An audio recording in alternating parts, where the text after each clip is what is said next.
3, 2, 1. Guten Tag und willkommen zum Podcast Gymnasium Mostar. Ich bin Emily und das ist meine Kollegin Lorena.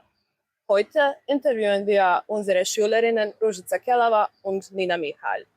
Sie haben tolle Ergebnisse im Deutschwettbewerb gemacht. Guten Tag, Mädchen. Guten Tag, ich bin Nina Michal. Ich bin in der 3. Klasse und ich bin 17 Jahre alt. Und hier mit mir ist Ich bin Ružica Kelava und ich bin auch 17 Jahre alt und ich gehe in der 2. Klasse. Wie hast du dich auf den Wettbewerb vorbereitet? Ich habe Lesen, Verstehen, Hörverstehen und Sprechen gemacht. So für Lesen, Verstehen und Hörverstehen, ich habe von diesem Buch so Prüfungen gemacht und meine Person hat es mir gegeben.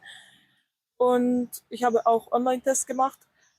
Und für Sprechen, wir haben mit unserer andere Schule von unserer Schule gesprochen. Sie haben in Deutschland gewohnt und ja, dann sie haben uns gut korrigiert mit so Aussprache, Vokabular und so.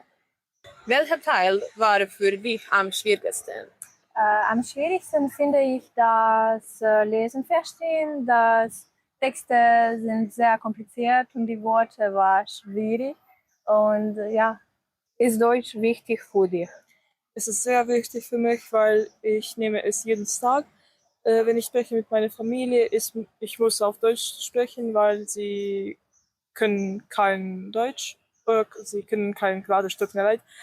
Und ja, dann ist es sehr wichtig für mich. Welchen Rat würdest du Schülern geben? Wie kann man Deutsch lernen? ich habe einen Tipp.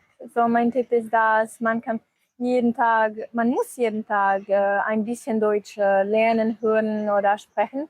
So, du kannst deutsche Apps benutzen, deutsche Serien schauen oder Filme schauen und ja. Wie hast du dich während des Wettbewerbs gefühlt? Hattest du Angst? Ich muss ehrlich sein, weil so, ich habe so viel Angst gehabt. Und dann meine Professorin hat mir gesagt, dass ich muss keinen Stress machen, dann ist es nur schlimmer. Welche Aufgabe war am interessantesten? Ich finde die Aufgabe auf Technologie am interessantesten, weil ich habe viele neue gelernt und viele neue Dinge gelernt. Möchtest du wieder an einem deutschen Wettbewerb teilnehmen? Warum? So, ich möchte nochmal zu diesem Wettbewerb gehen, weil ich habe da viele nette Leute kennengelernt und es war wirklich gut. Dankeschön. Bitteschön. Bis bald.